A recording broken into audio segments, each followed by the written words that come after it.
Bersama dengan TV3, beliau pernah menjadi pembaca berita radio dan TV bersama RTM dan Metrovision. Brandon mempunyai pengalaman yang sangat luas di dalam bidang jualan, pemasaran dan komunikasi. Beliau pernah mengetuai bahagian jualan dan pemasaran di beberapa buah hotel seperti Dorset, Nexus, Melia, Shangri-La dan Dedatai Langkawi. Beliau juga pernah mengetuai bahagian pemasaran dan komunikasi di AirAsia X. Malim gunung kita yang pertama yang akan naik ke pentas untuk ditemu Rama adalah Junaidi Sihan. Boleh angkat tangan dan wave. Manakala malim gunung kita yang kedua adalah Richard Soebi.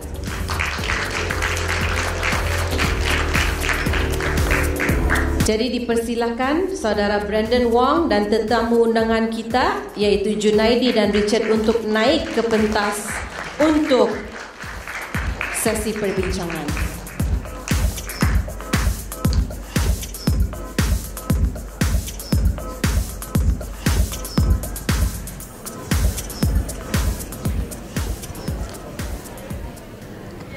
Okay, mungkin kita boleh bermula dengan Encik Junaidi menceritakan apa pengalaman pada hari itu, tarikh 15 Jun ya? 5 Jun 2015. Bagaimana pengalamannya pada hari itu? Terima kasih Tuan Brandon. Terlebih dahulu saya ingin ucapkan terima kasih atas jemputan pada hari ini. Assalamualaikum dan selamat petang. Sebenarnya kejadian pada hari tersebut, ya, saya sebenarnya hari itu ada sepatutnya mendaki, tetapi perasaan saya ada sedikit macam kurang senang. So saya pas dengan kawan saya.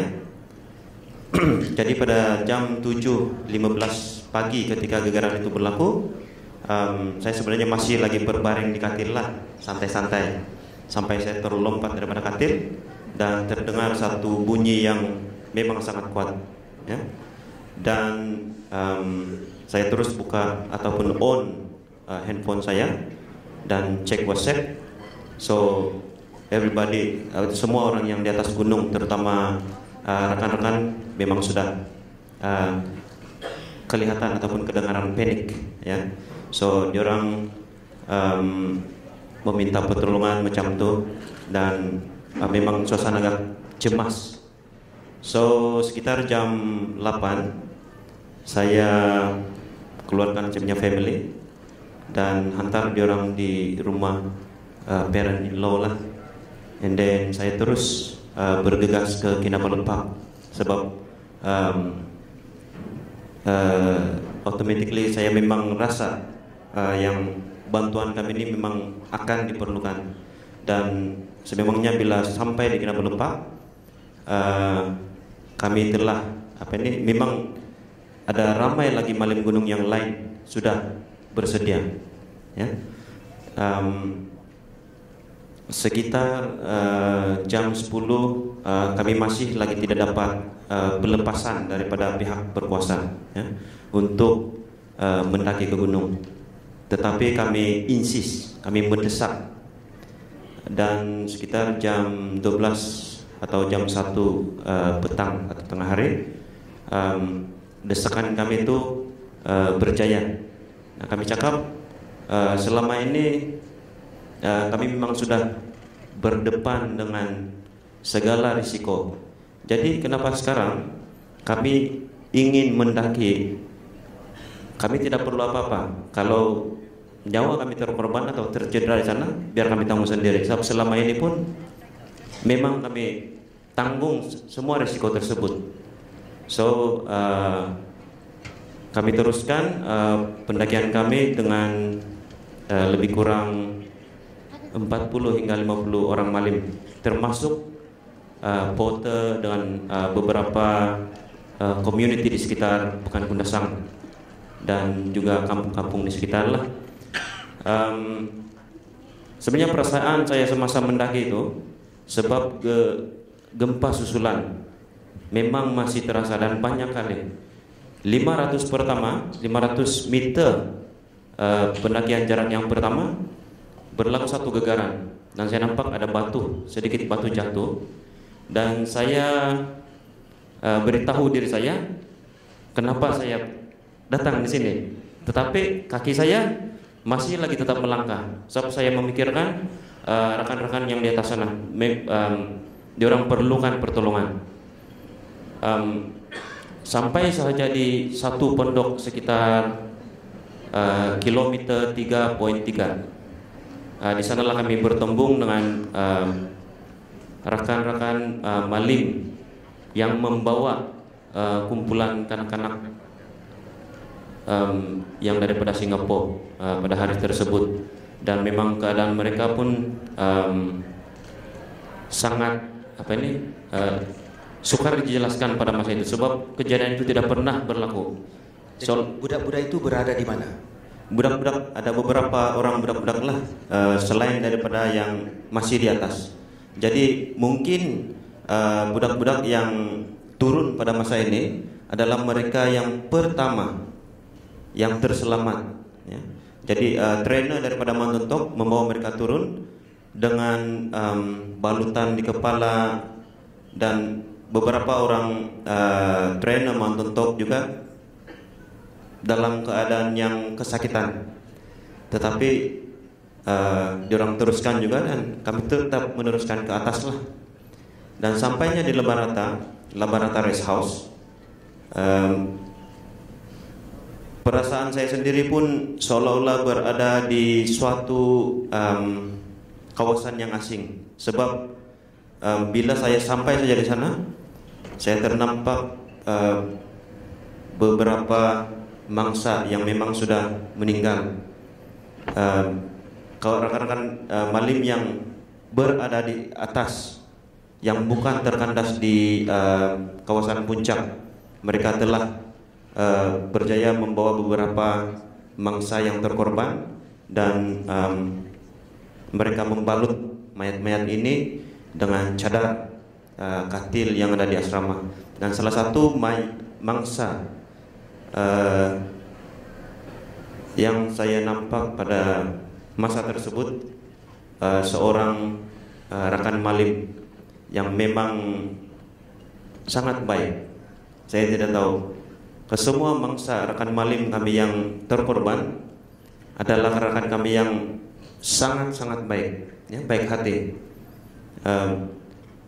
Terutama mendiang Robi. Jadi beliaulah rekan malim yang terkorban yang pertama sekali saya nampak, dan saya sendiri first time saya menangis di depan ramai orang lah.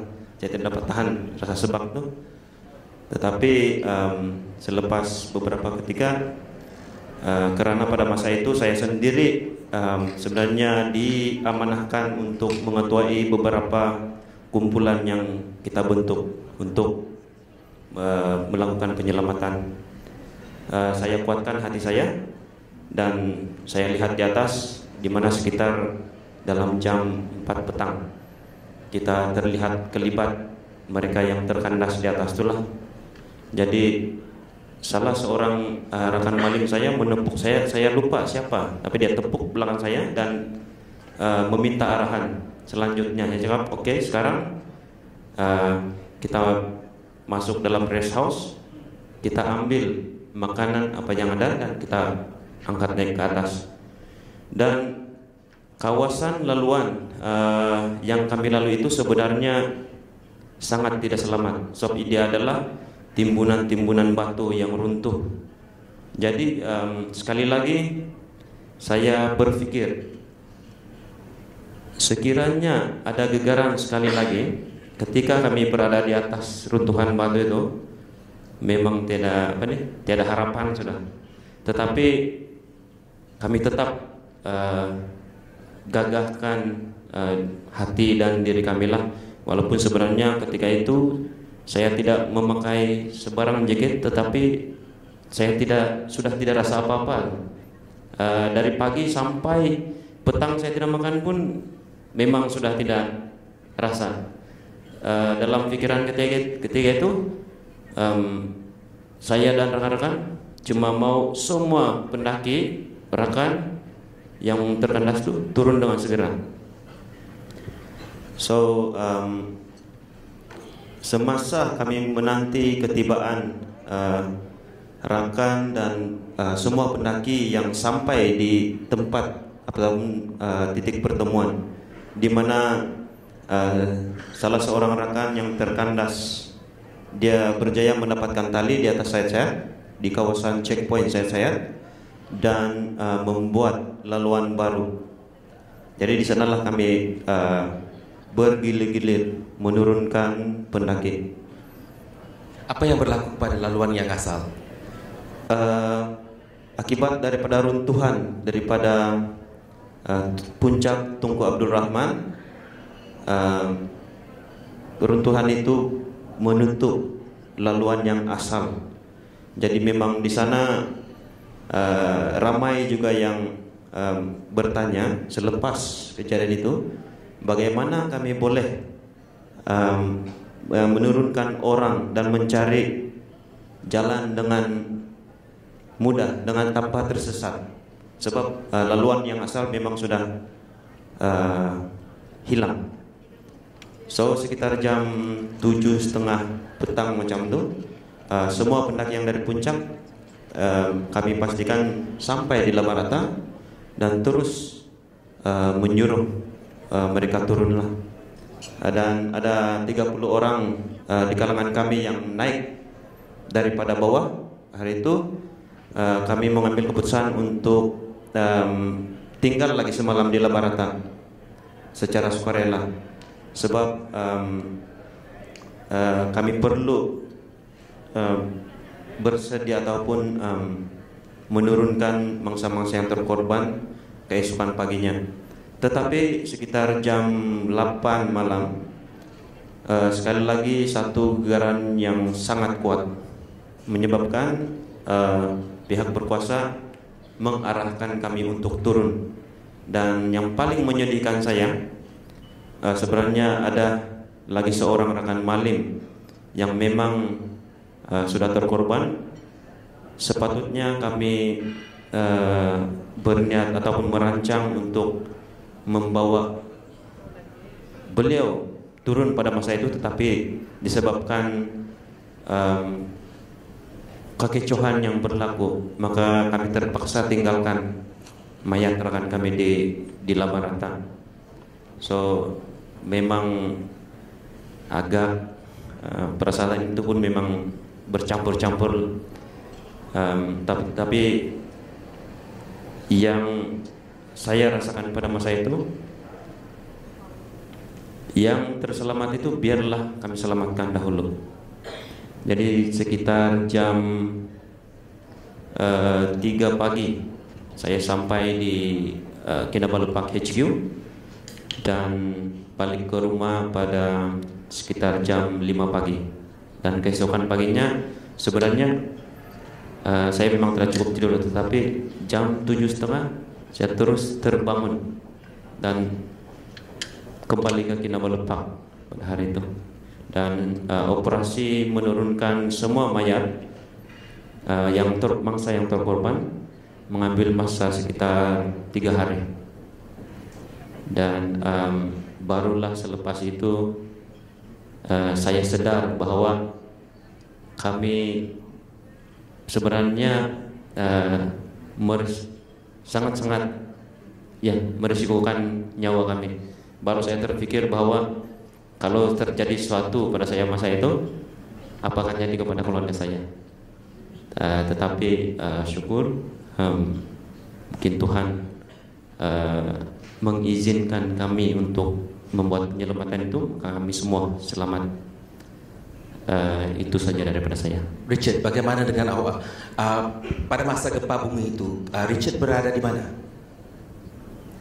Oke, selamat petang. Terima kasih karena dijemput sekali lagi untuk menceritakan sedikit sebanyak kejadian gempa bumi yang berlaku pada 5 hari bulan Jun 2015. Dan sebenarnya saya pun pada waktu itu dijadwalkan untuk mendaki, tapi sebelum berlepas untuk membawa pendaki, gempa bumi pun sudah berlaku pada 7.15, dan secara kebiasaannya pendaki ini dilepaskan pada jam 7.30 selepas registration dan selepas mengurus apa yang perlu sebelum pendakian itu. Dan setahu saya selepas jam 7.15 itu satu gegaran yang kuat, dan waktu itu saya masih lagi pengurusi ketua Malim Gunung di sana, dan saya memang 100% rekan-rekan saya dan pendaki di atas Gunung Kinabalu itu memang ada sesuatu bencana ataupun ada beberapa orang yang tidak terselamat. Itu di dalam pemikiran saya lah. Jadi selepas gempa bumi itu semua pendaki yang sudah pun meneruskan perjalanan itu, yang coba meneruskan perjalanan itu diarahkan oleh pihak manajemen untuk berputar balik lah. Dan saya ingat 40 menit daripada itu ada seorang kawan di Gunung Kinabalu sudah pun menghubungi telepon bahwa ada insiden yang berlaku di Gunung Kinabalu, dan mereka sedang terperangkap di kawasan 7.5 km. Dan saya coba bertanya kepada mereka ada siapa-siapa yang terkorban, tapi waktu itu belum lagi ada pengesahan kehilangan nyawa lah. Jadi beberapa ketika daripada itu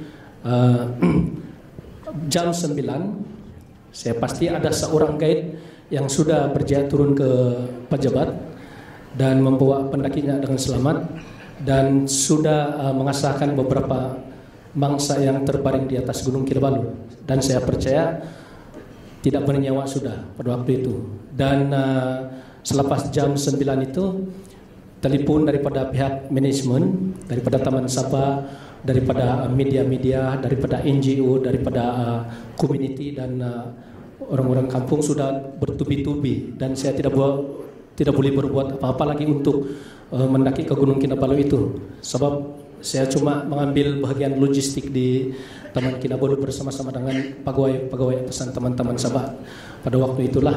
Dan selepas masa itu kita dikabarkan ada sudah beberapa orang yang disahkan tidak bernyawa, dan saya sendiri mengarahkan ini rekan-rekan ataupun anggota-anggota Malim untuk coba membantu mengeluarkan ataupun menyelamatkan pendaki-pendaki yang masih terselamat itu seramai 80 orang.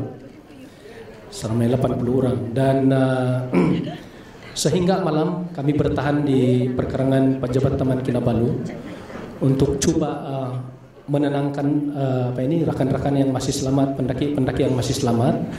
Dan di samping itu masih menunggu ketibaan Malim-Malim dan pendaki-pendaki yang masih selamat menuruni Gunung Kinabalu itu. Dan saya merasa lega sedikit selepas jam 4.30 ataupun 5 pagi pendaki yang terakhir ataupun Malim yang terakhir itu sampai ke Taman Kinabalu. Itulah pengalaman saya yang pertama pada 5 hari bulan Jun. Jadi, berapa orang Malim yang terkorban pada hari itu? Pada hari pertama kami sudah ada beberapa orang yang sudah memastikan hanya 3 yang sudah dibawa keluar daripada tempat insiden itulah. Dan rupa-rupanya pada hari keesokan hari kami kekurangan anggota lagi, seorang anggota, dan setelah diperiksa rupa-rupanya seorang Malim mati dan telah diselamatkan pada hari kedua. Pada waktu itu bagaimana awak semua berkomunikasi, mengaturkan diri siapa yang menjadi ketua? Oke, ini komunikasi kami sangat menyedihkan. Pada waktu itu semua Malim cuma menggunakan telepon bimbit saja, pada hari pertama tidak sampai pun lewat petang, kesemua malam ini mengadu sudah pun kehilangan charge telepon, kredit pun sudah habis sudah. Jadi cara pertama cuma menggunakan radio walkie-talkie Taman Kinabalu, yang itu pun staf yang berada di base camp saja. Jadi untuk tugas saya pada waktu itu mencari anggota untuk mencari dan menyelamat. Dan bila mereka berada di lapangan, dan saya bersyukur karena mereka boleh mengambil tempat masing-masing untuk membagi-bagi kumpulan untuk menyelamatkan ataupun mencapai misi mencari dan menyelamat bangsa itulah. Jadi setelah mengalami pengalaman ini, bagaimana situasi ini ataupun pengalaman ini telah merubah diri sendiri? Sekarang saya sudah berumur 50 tahun dan insiden yang sebesar ini adalah pertama kali dalam hidup saya. Dan saya pernah merasa gempa bumi yang secara kecil-kecilan sebelum ini, tapi tidak pula menyangka insiden yang sebegini besar sehingga mengorbankan 18 orang di Gunung Kinabalu tiba-tiba datang pada 6 hari bulan Jun. Jadi setelah insiden ini berlaku dan beberapa simulasi yang dibuat oleh taman bersama dengan pihak-pihak berkuasa yang lain memastikan supaya bila insiden ini datang semula dan semua pihak boleh mengambil tempat masing-masing, sama ada secara berkumpulan, keluarga ataupun secara community. Dan walaupun gempa bumi ini mengorbankan beberapa nyawa, tetapi pada asasnya dia memberi ilham ataupun pengalaman yang saya ingat bagus pun boleh, buruk pun boleh, dan untuk masyarakat di sekitar Gunung Kinabalu supaya lain hari kita tidak boleh panik, sebab apapun kita buat menolak gempa bumi ini, kalau dia datang dia pasti datang. So yang penting kita boleh menyediakan diri ataupun boleh menyesuaikan keadaan apabila sesuatu insiden itu akan datanglah. Terima kasih. Junaidi, ada apa-apa yang mau tambah? Ya, selain daripada itu sebenarnya musibah itu lebih, of course dia adalah musibah, tetapi di sebalik musibah ada kebaikannya. Sebelum ini nama kami sebagai Malim Gunung Kinabalu, dan perkataan Malim itu sendiri tidak ramai yang tahu apa sebenarnya maksudnya.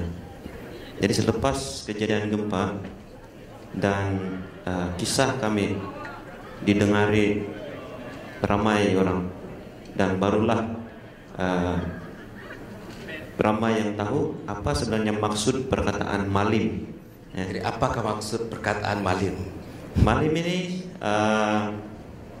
sebenarnya ada perkataan Melayu yang bermaksud guru, pembimbing ataupun juru pandu arah, di mana Malim gunung kalau di Kinabalu adalah mountain guide, Kinabalu mountain guide. Dan sebenarnya sebelum ini pihak kami Malim gunung sangat agak susah untuk contohnya daripada segi meminta kenaikan gaji kami. Tetapi selepas gempa itu alhamdulillah semua orang pun sadar apa sebenarnya tugas kami dan kenapa kami menuntut gaji yang agak baik sedikit. Barulah semuanya diberi dengan lancar, dan banyak lagi lah kebaikan-kebaikan yang lain hasil daripada gempa bumi itu. Walaupun gempa bumi itu telah mengorbankan rekan-rekan kami yang lain, Okey, baiklah. Begitu saja, sekian saja bicara kita untuk petang ini. Terima kasih kepada Junaidi, juga Richard, juga kepada Doinis, Milta dan Abdul Hasini. Terima kasih kerana bersama-sama kita. Ribuan terima kasih saya ucapkan kepada saudara Brandon dan dua malim gunung kita yang sudi bersama-sama kita pada petang ini. Diminta moderator Brandon dan tetamu undangan untuk terus berada di pentas untuk menerima cendera hati dari penganjur Johan Amelian. And for your information also, ladies and gentlemen, the KK 2017 proceeds will, not all of it, but some of it will go to the Malim Gunung Association. Saya punya bahasa ni teruk so berbahasa Inggeris juga. So on behalf of the conference, we would like to donate the token to the Persatuan Malim Gunung juga. Okay, so first we have Ophelia.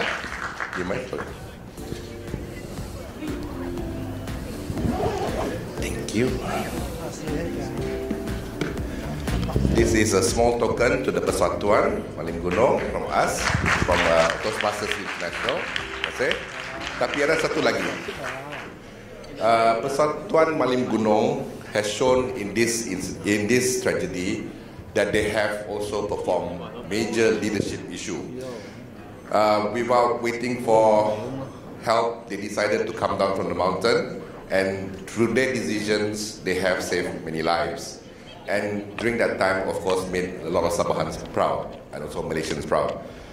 As Toastmasters International is also an organization where we say that where leaders are made.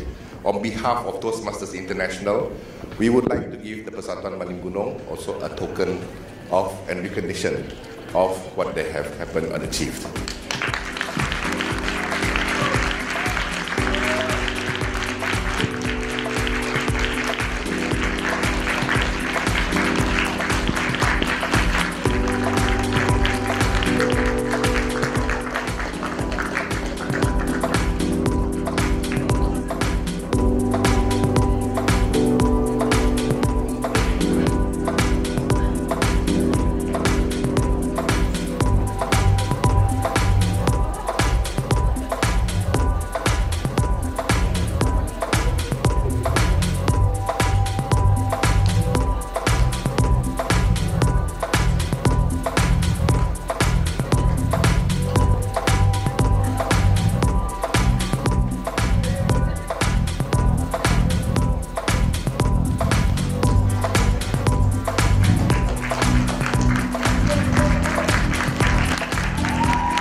Thank you.